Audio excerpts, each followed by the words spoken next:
A forest clearing in central Sweden, sometime in the mid-1970s. NATO observers, invited to watch a demonstration of Sweden's newest armoured vehicle, stand at the tree line and wait. A low, flat shape sits motionless among the pines, 200 meters away, barely visible above the undergrowth. Then it fires. A single round leaves the gun with no warning, no traverse, no turret rotating to track a target.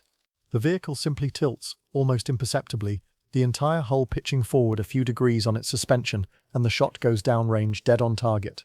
A heartbeat later, the vehicle has reversed out of sight behind the ridge it was using for cover, gone before anyone could have returned fire. The observers had been told what they were about to see. Most of them still did not believe it. They had come expecting a tank, and what they were watching had no turret at all. The main gun was bolted directly into the front of the hull, fixed, unable to rotate left or right on its own. To aim, the entire vehicle did not pivot a turret. The entire vehicle moved its body. Western tank designers had spent 3 decades perfecting the rotating turret, the single innovation that let a tank track a moving target without repositioning the whole vehicle. The feature considered so fundamental that no serious main battle tank had been built without one since the Second World War. Sweden had looked at that consensus and rejected it entirely. The vehicle had no turret, no human loader, and a fixed gun that could only point where the hull pointed. By every rule the rest of the world had agreed on, it should have been a worse tank than anything else on a Cold War battlefield. Soviet planners who studied it dismissed it. American observers called it a fascinating dead end. It looked less like a main battle tank, and more like an armoured wedge that had wandered onto the wrong battlefield by accident. And yet in the one war it was actually built to fight. The defence of Sweden's own forests and farmland against a Soviet invasion that never came. It would have been one of the most lethal tanks in Europe. Its designation was the Stridsvagn 1003, known simply as the S-tank, and it remains the only mass-produced main battle tank in history built without a turret. To understand why the S-tank existed, you have to understand the singular military problem Sweden faced during the Cold War, a problem that no other Western nation shared in quite the same way. Sweden was officially neutral, a position it intended to defend with genuine military force rather than diplomatic hope alone, and the threat it planned against was specific and terrifying in its simplicity. A massive Soviet armoured thrust across the Baltic and into Swedish territory, an invasion that Sweden would have to repel entirely alone, with no NATO reinforcements arriving in time to help. Sweden could not match the Soviet Union in the sheer number of tanks it could field. No nation of its size could. What Sweden could do was build a defensive doctrine around its own terrain. The dense forests, the narrow lakes, the rocky ridgelines and prepared firing positions that defined the Swedish landscape, and design a vehicle that exploited every advantage that terrain offered to a defender who knew the ground, and an attacker who did not. The doctrine that emerged was built entirely around the ambush. A Swedish tank would not advance to meet a Soviet column in open country. It would sit concealed in a prepared position, hull down behind a ridge or tucked into a tree line, present the smallest possible silhouette to an approaching enemy, fire with absolute precision the instant a target appeared, and then withdraw before the enemy could locate and return fire. Speed of the first shot mattered more than anything else. A tank that fired half a second faster than its opponent would win an engagement that a slower, better protected tank might lose. This doctrine demanded a vehicle shape that no conventional turreted design could deliver. A rotating turret adds height. It requires a turret ring, a basket beneath it for the crew, and the mechanical bulk to traverse a heavy gun and its armour independently of the hull. Every one of those requirements works against the goal of presenting the smallest possible target. The engineers at Bofors, working with the Royal Swedish Army's own design bureau, made a radical decision. If the turret was the obstacle to a low silhouette, remove the turret entirely. Mount the gun directly into the front of the hull, fixed rigidly in place, unable to traverse independently. To aim the gun left or right, turn the entire vehicle using its tracks, a maneuver any tank could already perform but which the S-tank's design made central to its tactics rather than incidental to them. To aim the gun up or down, do not elevate a barrel inside a turret. Tilt the entire hull itself. This is where the S-tank's most extraordinary piece of engineering came into play. The vehicle rode on a hydropneumatic suspension system, a network of fluid and gas-filled struts at each of its road wheels that could be adjusted independently and instantly by the driver. By raising the front struts and lowering the rear or the reverse, the entire hull could be pitched forward or backward by several degrees, elevating or depressing the fixed gun without a single moving part in a turret. The whole tank became the gun's elevation mechanism. The advantages this produced were genuinely remarkable. Without a turret, the S-tank's silhouette dropped to roughly 2 meters in height, dramatically lower than contemporary turreted tanks like the American M60 or the Soviet T-62, which stood well over 2.5 meters. In the doctrine of hull-down ambush warfare, where the tank that exposes less of itself survives longer, this was not a marginal improvement, it was the entire point of the design. The fixed gun also enabled something no turreted tank of the era could match, a fully automatic loading system. Because the gun never moved relative to the hull, engineers could build a mechanical autoloader directly into the breech, with a reliability that turreted autoloaders of the period struggled to achieve, since those systems had to account for a turret rotating independently of the hull that housed the ammunition. The S-Tank's autoloader fed its 105mm rounds from a rear-mounted magazine without any human loader at all, freeing a crew position and allowing an extraordinarily high rate of fire for a tank of its generation, approximately 15 rounds per minute in trained hands. The crew numbered just 3. A commander, a gunner, who also drove the vehicle from a forward position using the main controls, and a second crew member positioned at the rear of the hull, facing backward, with a complete duplicate set of driving controls.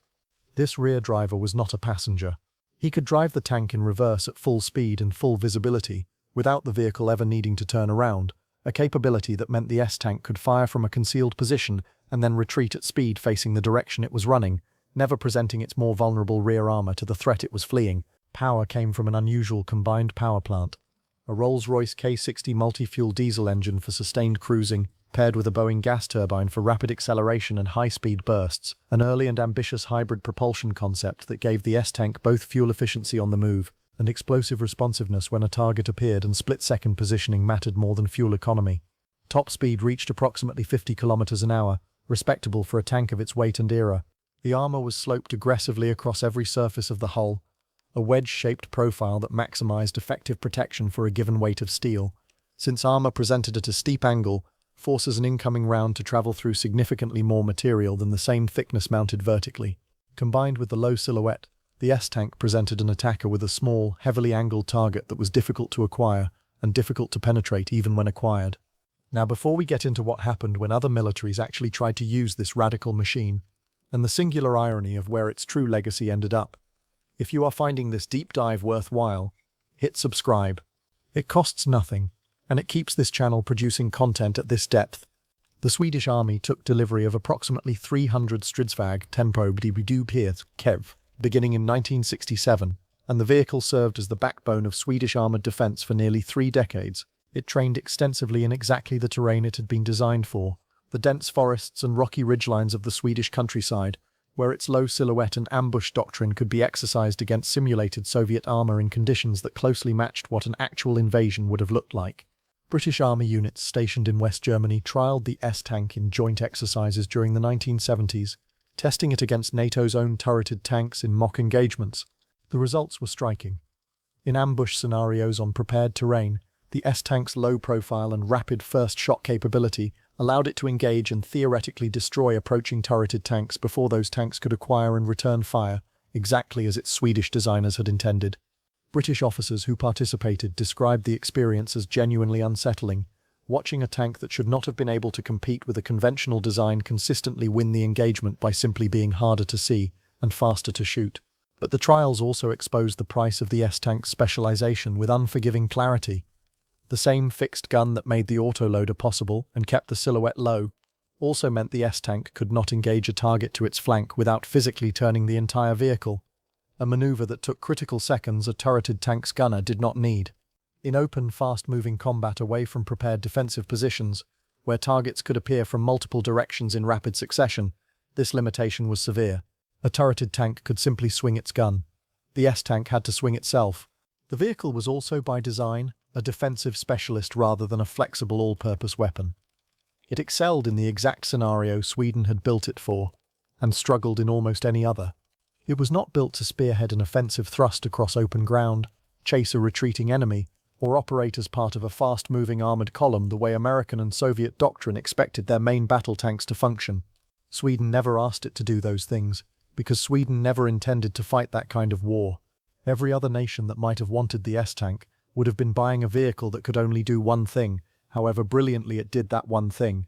This is precisely why the S-Tank was never exported and never copied directly. No other nation shared Sweden's exact strategic position, a small, technologically sophisticated, officially neutral country planning to defend a specific, heavily forested home terrain against a specific, overwhelming invader, with no expectation of ever fighting offensively beyond its own borders. The S-tank was not a compromised design meant to do many things adequately. It was a precision instrument meant to do one thing close to perfectly, and almost no other army on Earth had a mission narrow enough to justify building one. On paper, every contemporary turreted tank looked more capable in the categories that mattered to a conventional army. The American M60 Patton and the German Leopard 1 could engage threats in any direction without repositioning the hull. The Soviet T-62 and T-72 offered the same all-around flexibility their crews had trained on for generations. Each of those vehicles could fight the kind of mobile, multi-directional armoured battle that NATO and Warsaw Pact doctrine both assumed would define a European war. But none of those tanks could match the S-tank's silhouette, its first-shot reaction time from a concealed position, or its rate of fire from a fully automated loading system that needed no human inside the turret ring, because there was no turret ring. In the specific tactical scenario Sweden had designed for, prepared ambush positions in forest and broken terrain, the S-tank's narrow specialization became a devastating advantage rather than a limitation. The conventional tanks were built to do everything adequately. The S-tank was built to do one specific thing better than anything else on Earth, and in Sweden's own forests, that one thing was exactly what a war would have demanded. The S-tank remained in active Swedish service until 1997, when it was finally retired and replaced by the Leopard 2, a thoroughly conventional turreted tank that gave Sweden the flexibility to participate in NATO-style coalition operations far beyond its own borders. A mission the S-tank had never been built to perform, and that Sweden's strategic posture had finally come to require after the Cold War ended. The deepest irony of the Stridsvagn 103's story is what happened decades after its retirement, when a war erupted that bore an uncomfortable resemblance to the exact scenario Sweden had spent 30 years preparing for. In Ukraine, in fields and tree lines remarkably similar to the terrain the S-tank had been designed around, modern armoured crews on both sides have relearned, often at devastating cost, the precise lesson the S-tank's designers had built into Swedish doctrine half a century earlier. A tank with a smaller silhouette that fires first from a concealed position survives an engagement that a larger, slower tank does not. Drone-spotted artillery and anti-tank guided missiles have made exposure itself the primary killer on the modern battlefield, and the side that exposes less for less time lives longer. The S-tank could not have fought in Ukraine. It was built for one nation's specific forests, against one specific enemy that never came, and it was never meant to do anything else. But the principle underneath its strange turretless silhouette, that survivability in modern armoured warfare depends on exposure time, and silhouette far more than on raw firepower, is the exact principle that every army studying the war in Ukraine today is scrambling to relearn. A forest clearing in central Sweden, decades ago. A tank with no turret tilted its entire body, fired once, and disappeared behind a ridge before anyone watching could process what they had just seen. It looked wrong. It looked like an engineering compromise, a tank that had lost the single feature every other tank in the world considered essential. It was never meant to fight the war the rest of the world was building tanks to fight. It was built for one nation's forests, one specific threat, one doctrine of ambush and disappearance that depended on being smaller, lower and faster on the trigger than anything it might face. By the standards of every other army on Earth, it was a peculiar dead end. By the standards Sweden actually needed, it would have been one of the deadliest tanks in Europe. That is not a compromise. That is what happens when a nation stops designing the tank that every other army expects to see and starts designing the tank built only for the one war it actually has to win.